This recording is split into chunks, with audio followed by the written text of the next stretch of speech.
memastikan upaya mitigasi peta-peta terjadinya kemacetan, longsor, banjir gitu ya. Ini yang kemudian sudah kami komunikasikan dengan PU Bina Marga dan alhamdulillahnya tidak ada pekerjaan secara krusial yang kemudian berpotensi mengganggu arus lalu lintas. Sebenarnya kalau bicara rule, kalau itu jalan kabupaten kita komunikasinya ke kabupaten, tapi nggak semuanya masyarakat tahu nomor call centernya kabupaten. Betul. Kan? Nomor teleponnya berapa? Iya, harus kemana? Harus bongkar-bongkar websitenya dulu, Iya, ya, betul, lalu diangkat dan seterusnya. Iya, betul. Maka kita gunakan medsos ini menjadi sebuah hal yang positif, ya disuarakan saja.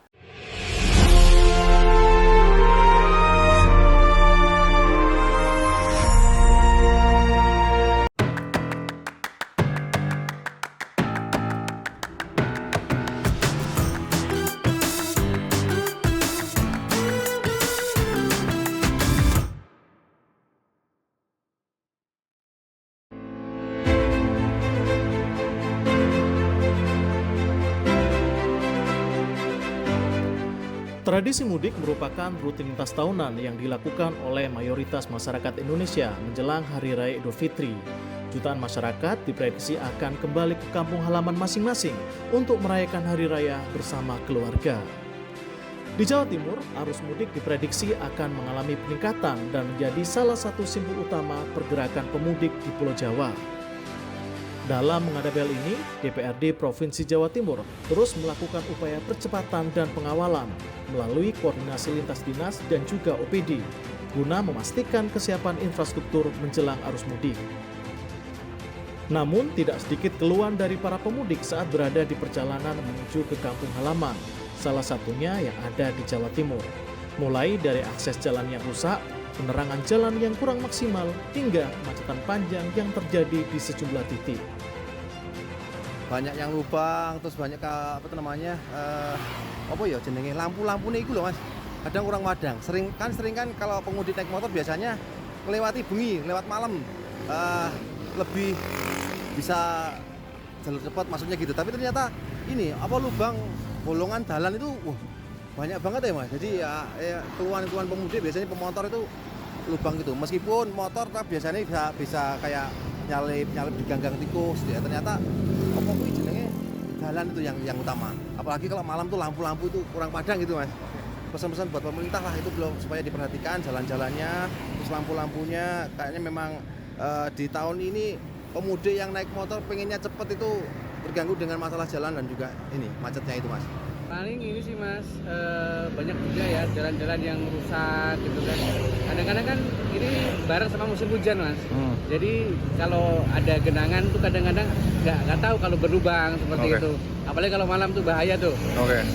Apalagi yang udah penerangannya kurang, terus kemudian ada jalan yang berlubang, ketutup sama air, nah itu bahaya kalau motor ya. Karena itu banyak yang kondisinya perlu diperbaiki. Harapannya semoga segera cepat diperbaiki supaya nanti pengguna jalan yang lain itu bisa aman gitu namanya sampai rumah gitu ya, nggak terjadi apa-apa di jalan gitu.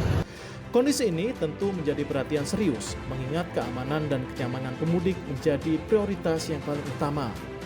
Terlebih, volume kendaraan diprediksi akan terus mengalami peningkatan setiap tahunnya, sehingga kesiapan infrastruktur menjadi hal yang sangat krusial. Dari Kediri, Jawa Timur, Tim Liputan Metro TV.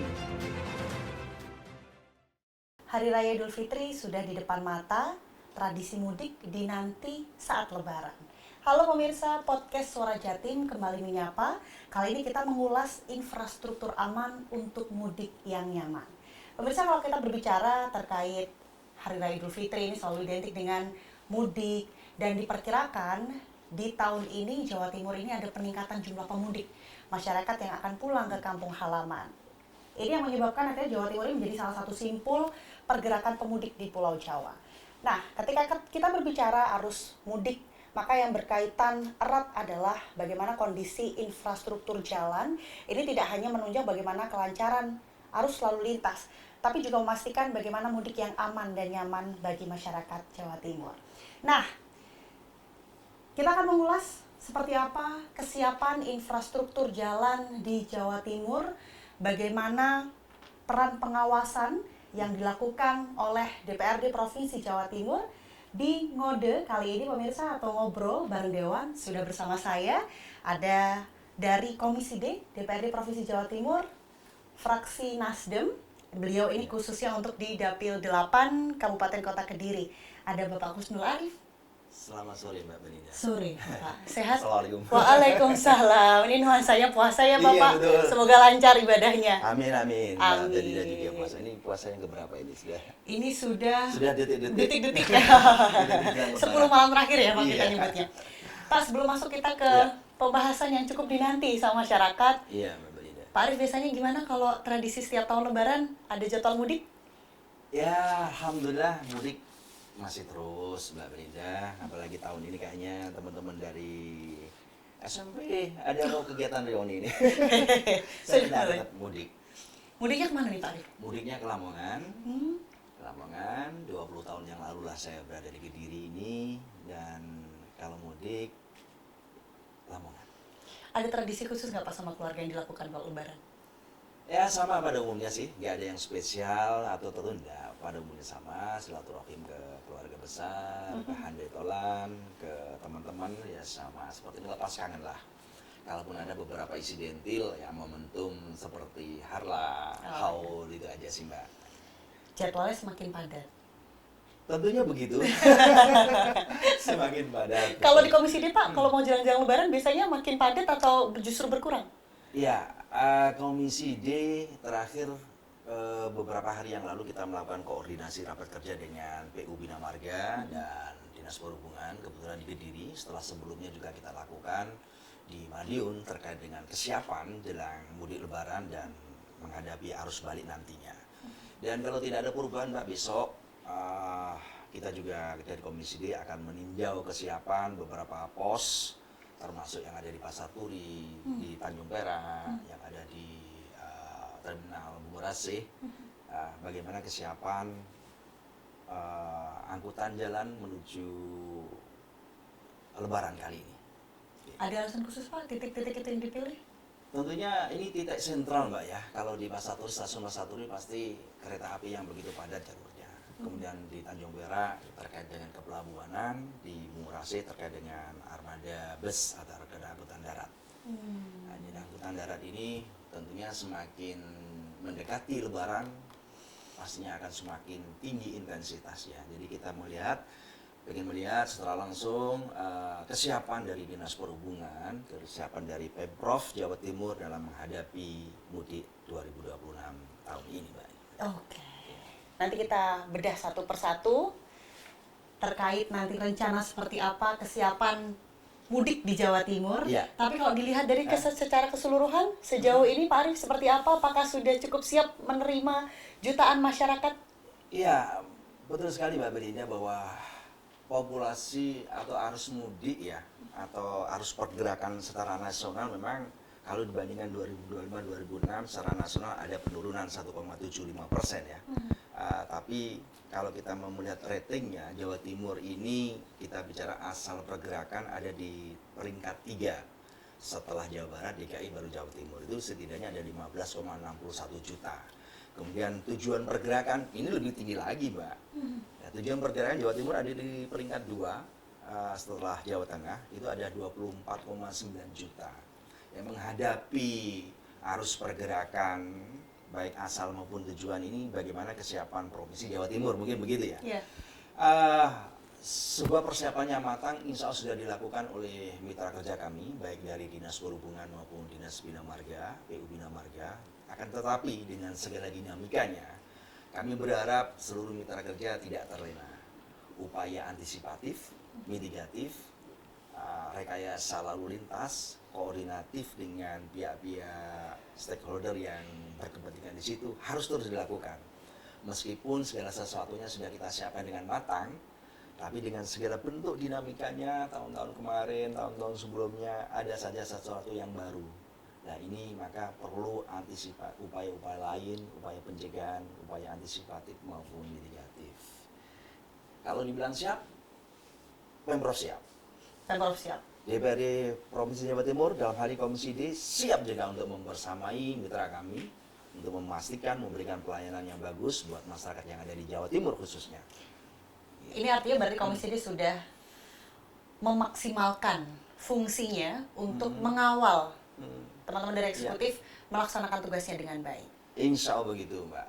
Rapat kerja sudah kita lakukan maraton, khususnya di Ramadan ini. Wow, ini akhirnya jadwalnya jadi lebih banget.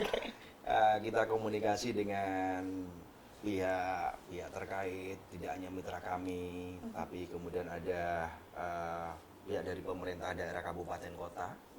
Juga kita bangun komunikasi dari Kementerian Pusat. Kalau di urusan jalan ada BPPJN, juga kita bangun komunikasi. Kurang lebih 2 minggu yang lalu kita ada rapat kerja, kita undang juga dari BPPJN di Komisi D. Ada Bina Marga, ada Dinas Perhubungan, sama-sama kita duduk bareng untuk memastikan mudik kali ini atau lebaran kali ini semuanya berjalan lancar.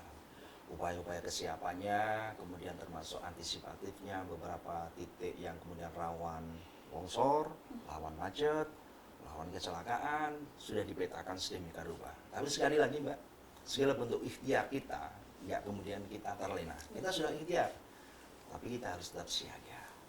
Kurang lebih begitu. Mungkin boleh disinggung sedikit Pak Arif terkait evaluasi dari tahun lalu sehingga nanti jadi bahan pertimbangan di tahun ini. Apa yang menjadi bahan pertimbangan dari teman-teman OPD yang disampaikan ke DPRD komunikasinya seperti itu? Ya, beberapa poin tertentu terkait dengan titik kemacetan. Titik kemacetan, kemudian ada yang dinamikanya terus berubah. Ada titik-titik yang pasti langganan, misalkan pertigaan Mengkreng gitu. Langganan tuh Pak. Itu langganan. Saya kalau mudik habis ini juga lewat sana Mbak soalnya. Ke Nganjuk. Nganjuk. Iya, itu langganan. Iya. Nah, rekayasa lalu lintas sudah disiapkan sedemikian rupa. Dinas Perhubungan Provinsi berkomunikasi dengan Dinas Perhubungan Kabupaten Kota, berkomunikasi dengan pihak kepolisian. Ini sudah dilakukan beberapa upaya. Rekayasa yang kemarin disampaikan ke kami ini sudah opsinya nggak hanya 1, 2, 3. Sudah banyak sekali opsi-opsi yang sudah disiapkan. Tapi ketika bicara lonjakan yang mungkin sudah kita perkirakan, kadang kan bukan sebuah kepastian, Mbak. Betul. Nah, potensi hal seperti itulah yang kami berharap Pemprov selalu siap menghadapi segala dinamikanya. Kemudian beberapa hal lagi yang evaluasi tahun-tahun sebelumnya, cuaca Mbak. Bahwa sekarang kita pahami musim penghujan masih terus, dan ini tentunya akan mempengaruhi kualitas jalan. Ketika terjadi genangan di beberapa spot tertentu, maka kami mendorong Dinas PU Bina Marga untuk masif turun ke lapangan, tidak hanya menunggu bola laporan masyarakat, tapi menurunkan timnya secara berkala untuk memastikan ruas jalan provinsi yang jumlahnya nggak panjang, hanya 1.666, sekian kilo, untuk betul-betul jalan ini baik, aman, nyaman digunakan. Meskipun kemantapan jalan tidak sampai di atas 90%, akan tetapi kepastian, keamanan, dan kenyamanan masyarakat ketika menggunakan jalan adalah yang utama dan terutama. Itu yang selalu dikawal sama Komisi D ya Pak. Insya Allah begitu aja. Pak, tapi tadi sempat disinggung, salah satu yang diharapkan oleh DPRD adalah bahwa dinas-dinas terkait tidak hanya menunggu aspirasi dari masyarakat. Tapi sejauh ini Pak, apakah sudah banyak aspirasi yang diterima oleh DPRD khususnya Komisi D atau Pak Arif sendiri pribadi terkait kondisi mudik? Di beberapa kesempatan saat kami raker, maka ini akan ada potret Jawa Timur. Ada seluruh perwakilan dari seluruh dapil yang ada di Jawa Timur untuk duduk. Di situ banyak rekan-rekan dari Komisi D menyampaikan masukan atas laporan yang ada di masyarakat. Jadi potret Jawa Timur mungkin akan lebih pas ketika kita dalam sebuah forum rapat kerja Komisi D. Kemudian kalau laporan itu ada.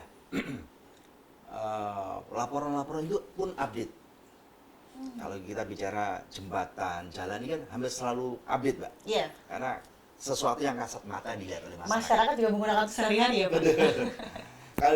Kalau di Dapil 8 sendiri, Kota dan Kabupaten Kediri, kebetulan juga alhamdulillah ada banyak teman-teman media yang kemudian juga memberikan insight kepada kami bahwa ada jalan yang kemudian perlu dilakukan perhatian khusus karena bergelombang, karena lubang dan seterusnya. Ini masuk, Mbak.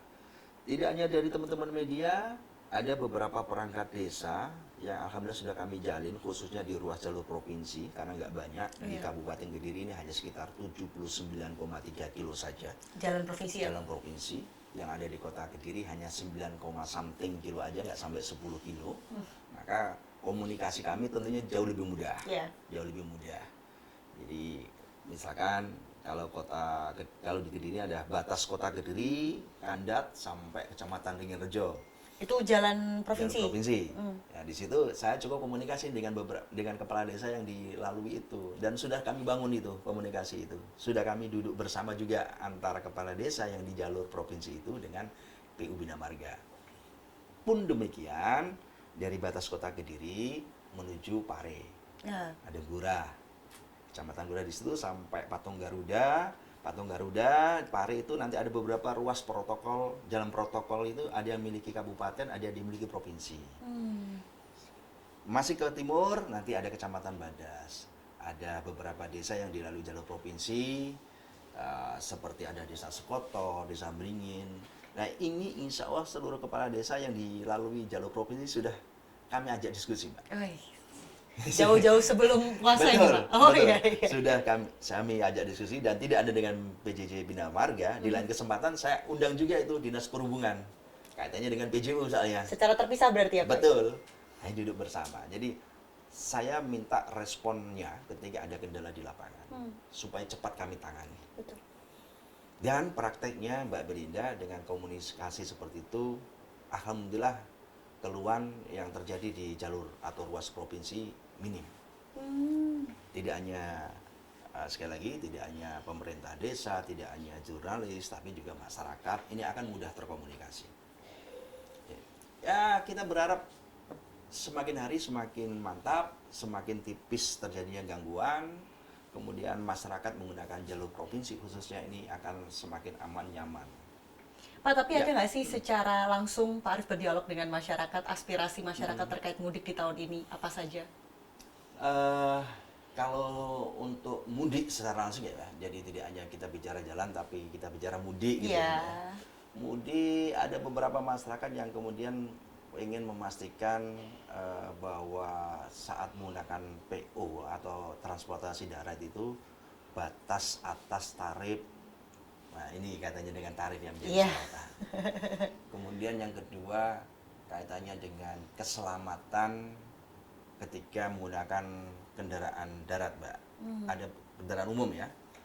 Beberapa kesempatan sebelumnya kami mendapati laporan dari masyarakat dan ada media juga yang konfirmasi ke kami bahwa ada oknum salah satu PO yang kemudian mengendarai bus ini dalam kondisi ya mungkin bisa dengan kondisi kurang fit, gitu ya, dan membahayakan. Itu terjadi di Jombang kalau nggak salah waktu itu. Ya kami tentunya sangat menyayangkan ini dan kemudian kami berkomunikasi dengan Dinas Perhubungan supaya upaya-upaya pencegahan hal yang tidak diinginkan, mulai dari munculnya potensi konflik terkait dengan batasan tarif, keselamatan penumpang, di mana terkait dengan kondisi fisik kendaraan, terkait dengan kondisi fisik pengemudi harus betul-betul ditingkatkan. SOP yang sudah ada di PO masing-masing harus berjalan dengan baik dan kami minta Dinas Perhubungan untuk tidak segan-segan memberikan peringatan sampai pemutusan trayek kalau memang ini ditengarai ada pelanggaran yang fatal. Ini bentuk keseriusan DPRD Provinsi Jawa Timur untuk menjamin kenyamanan masyarakatnya ya Pak? Betul Mbak Belinda. Oke, Pak tadi sempat disinggung bahwa ketika rapat lintas OPD, lintas dinas, sudah dipaparkan titik-titik rawan. Kalau di Jawa Timur sendiri ini bisa jadi informasi untuk masyarakat ya Pak, bisa disampaikan di mana saja titik-titik atau jalan yang perlu perhatian khusus masyarakat ketika mereka melalui jalur-jalur itu? Siap. Mbak Belinda, kita di UPT PJJ Bina Marga ada ada 11 UPT di Jawa Timur ya. Iya. Mulai dari Surabaya, Madiun, Malang, Banyuwangi, Mojokerto, Pacitan, Probolinggo, Pamekasan, Bojonegoro, Kediri dan Jember. Itu ada UPT PJJ. Di luar itu ada kantor pembantu juga di beberapa kabupaten. Intinya adalah ini bentuk kesiapan dari Pemprov yang kami dorong untuk hadir di tengah-tengah masyarakat. Outcome-nya tentunya tadi yang disampaikan Mbak Belinda. Di antaranya adalah memastikan upaya mitigasi peta-peta terjadinya kemacetan, longsor, banjir, gitu kan. Ada beberapa catatan yang ngapunten, saya harus baca ruas-ruas yang perlu diperhatikan, gitu kan. Contoh di tikungan gotean pada ruas batas Kota Batu sampai Pacet, Mbak. Iya. Itu di Canggar 2 ini terjadi rawan kecelakaan, terutama pada kilometer SB 61+675 tikungan gotean Sendi dengan sebab utama diantaranya tikungannya tajam. Terdapat turunan jalan sepanjang, ada grade kemiringan rata-rata 14,2%. Kemudian ada ruang bebas yang sangat kecil sekali, atau hampir dikatakan daerah bebas pandang ini kurang. Kemudian rata-rata problemnya adalah pengendara tidak menguasai kondisi, khususnya yang tidak terbiasa melalui jalur itu. Nah ini sudah menjadi pemetaan. Kemudian ada tikungan pada ruas batas Kabupaten Ponorogo sampai batas Kota Pacitan, khususnya yang ada di sepanjang 44,9 kilo dengan geografis yang sangat dominasinya pegunungan dan seterusnya. Ada upaya-upaya yang sudah dilakukan untuk minimalisir resiko, sudah ada dengan penanaman rambu-rambu, kemudian ada jalur penyelamatan, ada beberapa lokasi rest area yang ditentukan di titik itu. Ini diantara upaya-upaya yang dilakukan mitra kerja kami dalam mengantisipasi dan memetakan potensi-potensi hal yang tidak diinginkan. Ada juga Mbak, termasuk yang perlu diperhatikan penutupan jembatan Sentong, ini yang lagi berproses ya. Ada jalur alternatif kendaraan 2, 4, dan 6 maksimum 8 ton lewat mana, kemudian jalur alternatif yang lain untuk kendaraan 6 atau lebih maksimum 20 ton itu ada lewat mana, sudah dilakukan rekayasa. Skemanya sudah detail disiapkan ya, oleh rekan DPRD. Iya betul. Harus tetap sigap dan antisipatif ketika sudah dilakukan rekayasa untuk lewat sebelah gitu kan, tapi ternyata ada case lain. Jadi harus ada option B, plan B, dan seterusnya harus dilakukan oleh pemerintah provinsi. Bisa jadi catatan ya pemirsa ketika nanti melakukan perjalanan, jadi tidak hanya menyiapkan rute tapi juga kondisi fisik dan juga kondisi kendaraan. Karena kita tidak tahu kendala di jalan, semoga tetap lancar. Pak, tapi kalau kita berbicara kondisi jalan, ini tampaknya sosmed kita lagi rame banget. Setiap tahun case-nya berulang. Jalan rusak, perbaikan jelang mudik. Menurut Pak Arif sebenarnya akar masalahnya ada di mana sih Pak? Ini kalau dibilang masalahnya ya sebenarnya itu aja ya. Saya nggak bilang bahwa masalah ini kompleks. Kalau kompleks ini adalah sumbernya gitu kan. Tapi yang kita hadapi adalah problem bahwa ada jalan berlubang, ada jalan yang bergelombang, yang hampir pasti setiap tahunnya kita lihat secara kasat mata. Itu yang kemudian muncul di media sosial yang disampaikan oleh saudara-saudara kami seluruh Jawa Timur pada umumnya. Bahwa secara proses penganggaran sampai penentuan titik sampai pengerjaan ini ada hal yang harus dilalui Mbak Melina. Harus ada yang dilalui dan ada syarat administratif maupun syarat teknis yang harus dipenuhi oleh pemenang lelang. Pun demikian dari SKPD yang terus kami dorong untuk memastikan poin-poin atau standar yang harus dipenuhi supaya jalan ini betul-betul berkualitas secara teknis. Pada titik tertentu, ketika kualitas ini dirasa kurang, maka yang perlu diperhatikan yang pertama dan utama adalah konsultan perencananya waktu itu bagaimana? RAP-nya seperti apa? Betul nggak RAP ini sesuai spek? Betul nggak direncanakan sudah utuh sedemikian rupa sesuai kebutuhan, sesuai kontur, sesuai kondisi, sesuai penganggaran? Nah, kalau semua berjalan dengan baik, mulai dari perencanaan awal, proses sampai eksekusinya, ini betul-betul dilakukan dengan baik. Fa insya Allah, kondisi proyek apapun itu, termasuk jalan dan jembatan, tentunya akan bertahan lama, tentunya akan berjalan baik, tentunya akan berkualitas. Kami dalam rangka menjalankan fungsi kami sebagai pengawasan, tidak sekali dua kali Mbak Belinda, Komisi D insya Allah turun ke lapangan memastikan bahwa spek ini betul nggak sesuai. Kontraktornya kita panggil bersama-sama dengan SKPD terkait untuk diskusi sebelum ini finish. Iya. Kalau ini finish kemudian ada problem kan malah harus dua kali kerja. Jadi memastikan konsultan perencana, kontraktor untuk ayo betulkah ini sudah berjalan baik. Ini sering kita lakukan Mbak Belinda. Sering kita lakukan. Akan tapi bila mana ada beberapa poin yang kemudian masih muncul. Ada faktor-faktor yang lain juga Mbak Belinda. Bahwa kondisi jalan berlubang ini tidak hanya kita bicara kualitas jalan, tapi kita juga bicara siapa pengguna jalan. Kita ada over odol ya, over dimensi, overload. Ini juga akan berpotensi membuat jalan tidak bertahan lama.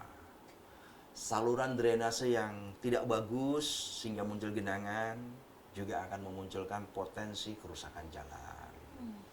Nah, hal seperti ini juga menjadi rangkaian terkait dengan kualitas jalan ini akan berpengaruh seberapa lama. Yes.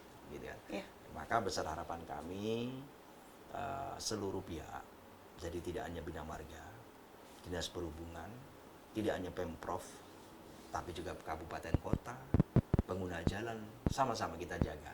Kenapa? Infrastruktur sangat mahal soalnya, Pak. Sangat-sangat mahal. Berbicara soal mahal, salah satu fungsi DPRD ini kan Iya. penganggaran ya Pak. Iya, betul. Mungkin boleh kita ulas sedikit seberapa besar sebenarnya anggaran yang dialokasikan untuk jalan atau Iya, infrastruktur. Ya, ini kalau bicara anggaran, ada banyak masyarakat kita juga kadang-kadang, aduh kok begini ya ini ya. Tapi kami meyakini dengan pemerintahan Pak Prabowo ini ada upaya-upaya yang kemudian bisa disinergikan antara kebijakan Kementerian Pusat dengan provinsi, kabupaten maupun kota.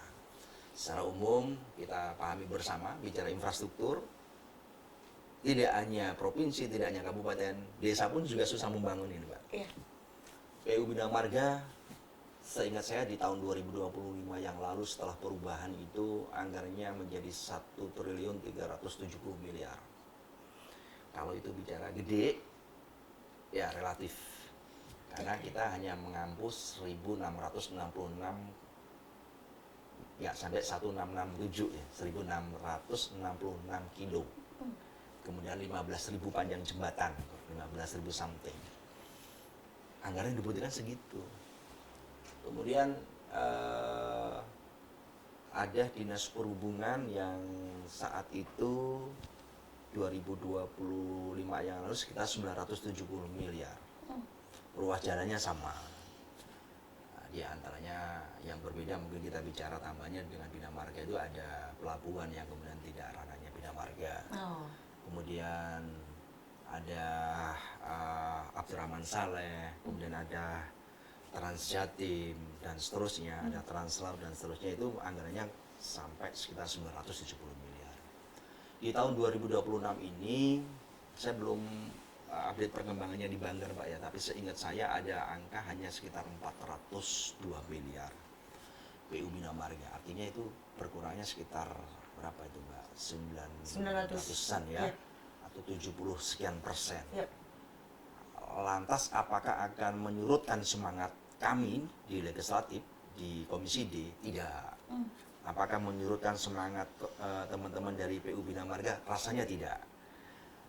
Bahwa dengan 402 miliar itu ada sekitar 250-an miliar itu untuk belanja pegawai, belanja operasional loh Mbak. Jadi bicara infrastruktur semakin sedikit kan? Yep, kalau dialokasikan untuk itu. Tapi kita tetap semangat, ada upaya-upaya yang harus dilakukan oleh Dinas PU Bina Marga untuk berkomunikasi dan berkolaborasi dengan kementerian. Program apa yang kemudian bisa diakses di bawah Jawa Timur. Oh, ada solusi berarti sebenarnya Pak Ada Arif. baik-baik itu, dan saya yakin Bu Gubernur, Bu Khofifah juga harus melakukan itu. Pun demikian dengan Dinas Perhubungan yang tadi saya sampaikan sekitar 970 miliar ini, kalau nggak salah hanya sekitar 430-an tuh Mbak sekarang. Kita belum ngomong adanya perubahan nanti, Iya, gitu iya. kan. Tapi angka ini kan menjadi angka yang jomplang ya. Kalau Betul. kita bicara apple to apple, tahun ke tahun JOY ini rasanya berat, Iya. gitu kan. Tapi kami mendorong di Komisi D memastikan seluruh mitra Komisi D, khususnya Bina Marga maupun Dinas Perhubungan untuk tetap semangat membangun spirit di seluruh jajarannya, bagaimana terus memberikan pelayanan yang terbaik buat masyarakat Jawa Timur. Oke, Ya, Pak Arif, kalau selanjutnya tadi anggaran jadi PR ketika harus terus bersinergi.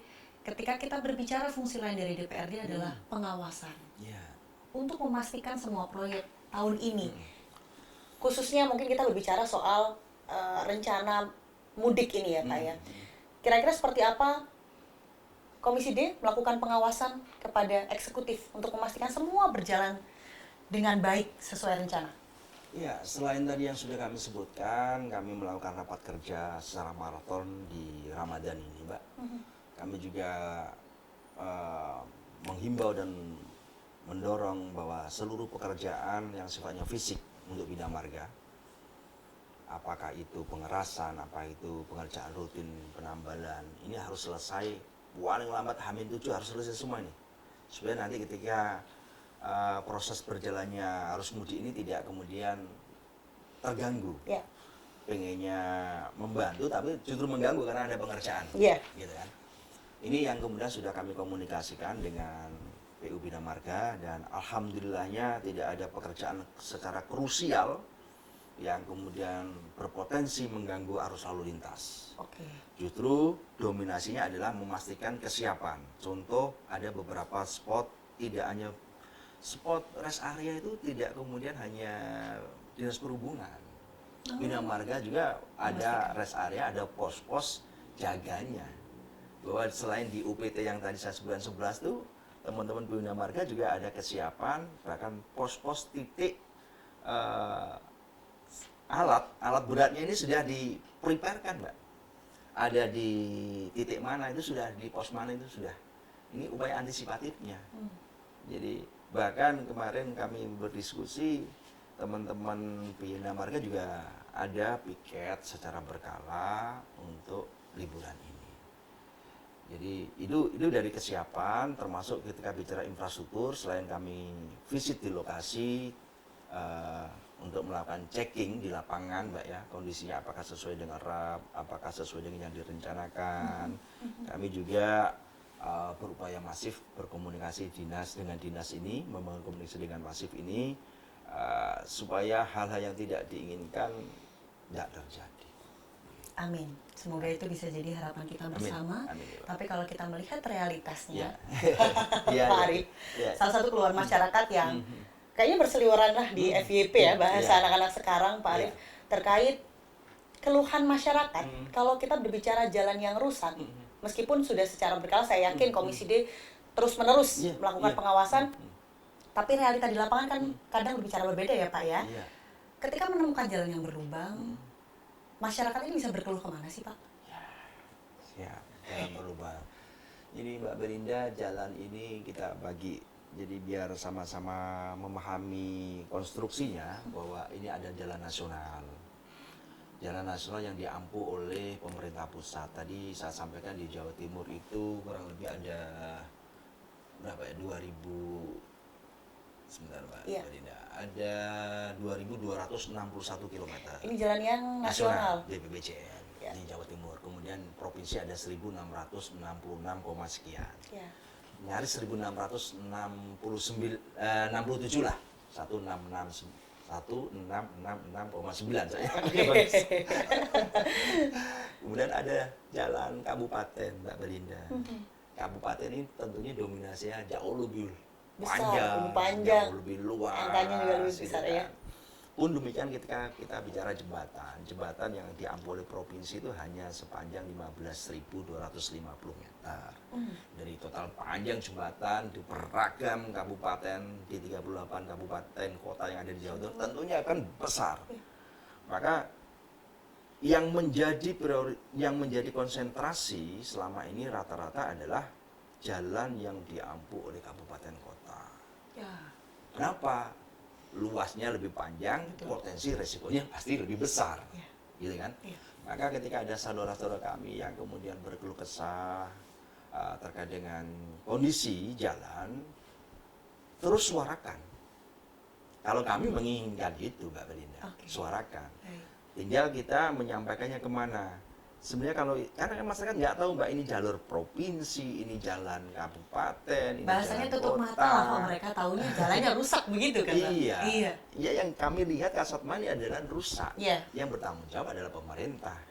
Perkara ini yang menjadi kewenangan dari pemerintah pusat, provinsi, kabupaten, kota, bukannya saudara-saudara kami yang di Jawa Timur nggak mau tahu, gitu kan?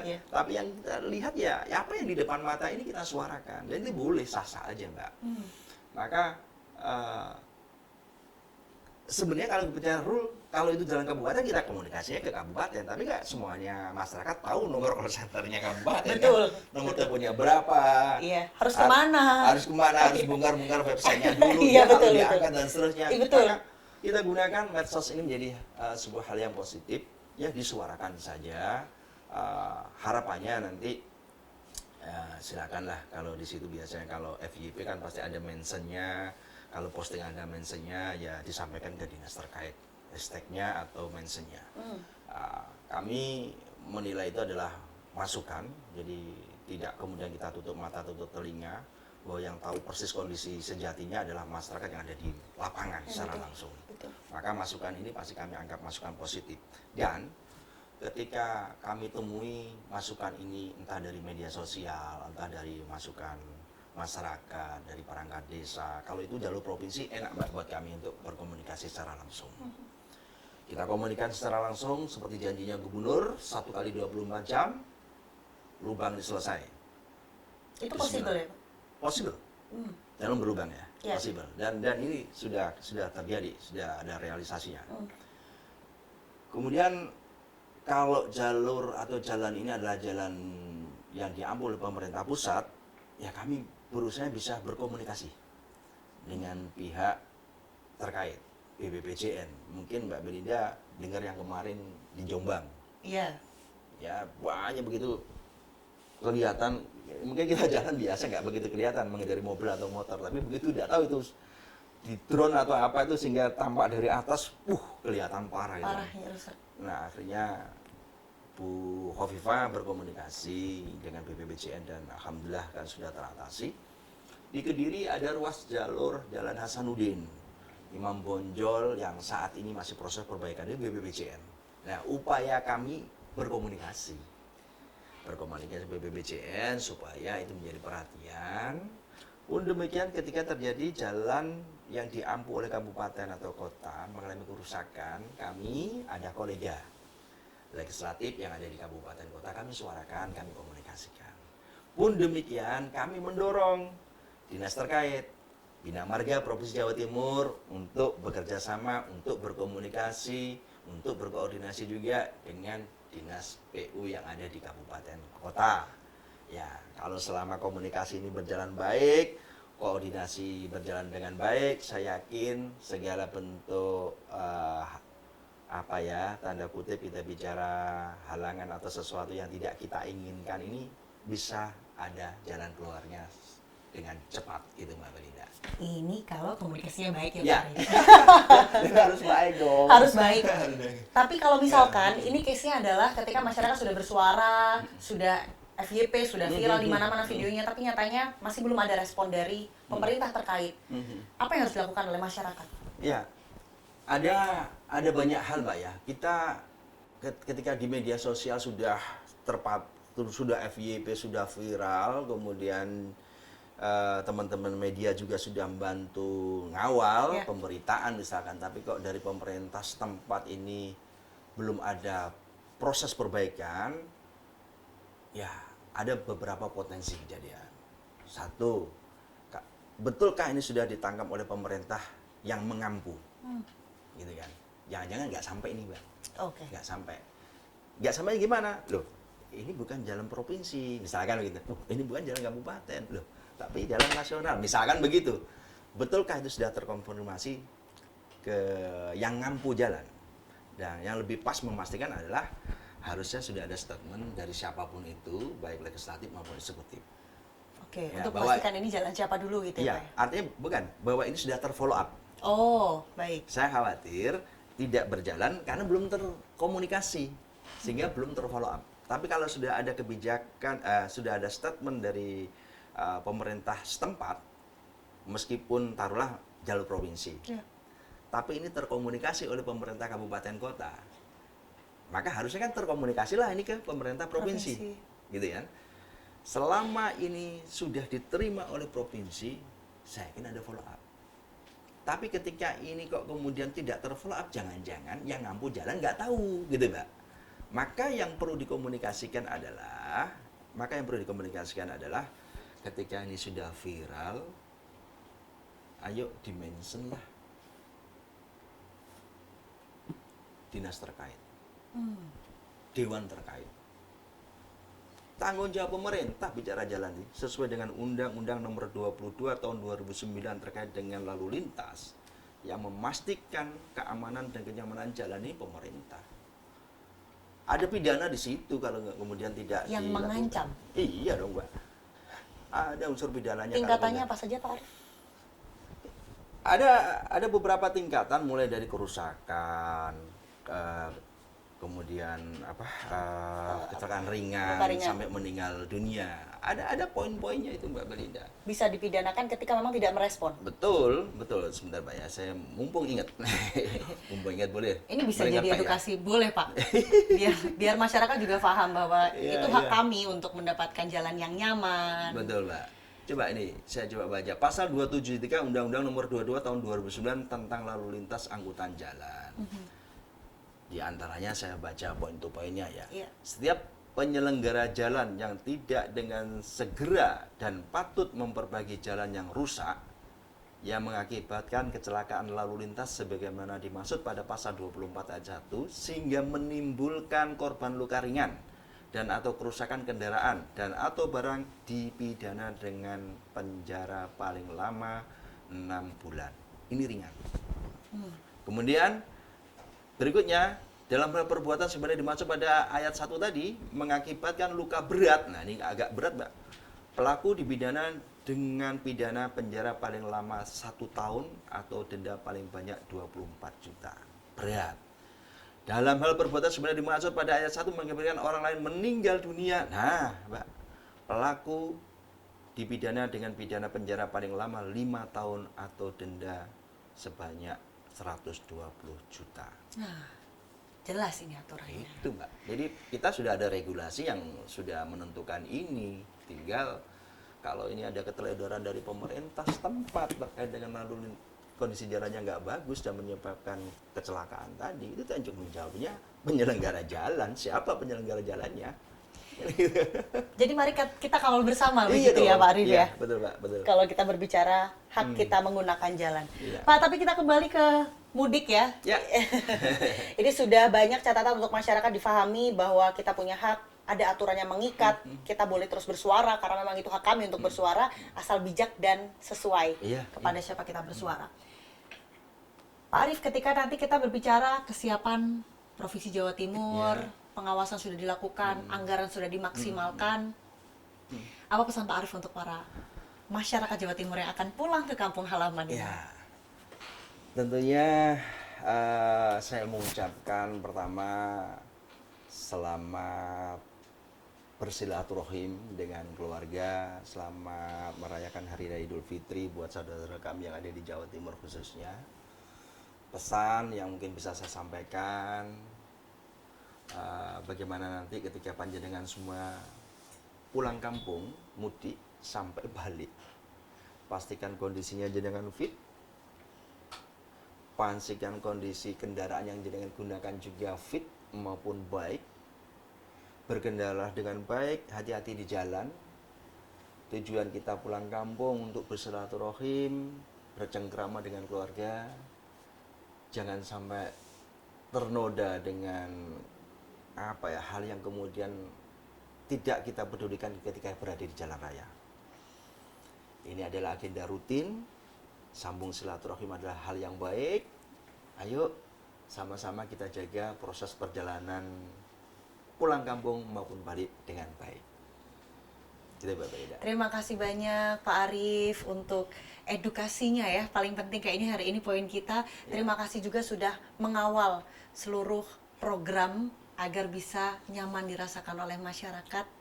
Nantinya ketika mudik, hati-hati pemirsa, selamat berlebaran, bersilaturahmi dengan keluarga. Kita sudah berpuasa 30 hari, semoga kita bisa mendapatkan pahalanya dari apa ibadah yang kita lakukan selama 1 bulan. Bapak terima kasih, semoga sehat selalu. Bapak juga hati-hati nanti mudiknya. Iya, sama-sama Mbak Frida, sama-sama. Selamat mudik Pak Arief. Terima kasih Mbak Frida. Selamat mudik juga pemirsa. Demikian untuk episode podcast Suara Jatim kali ini di Ngode, Ngobrol Bareng Dewan, persembahan dari DPRD Provinsi Jawa Timur. Semoga apa yang bisa kita sampaikan hari ini mendapatkan manfaat untuk teman-teman atau untuk pemirsa. Saya Belinda Firda, mewakili seluruh kru yang bertugas, pamit undur diri dan sampai jumpa. Bapak terima kasih. Terima kasih Mbak Frida.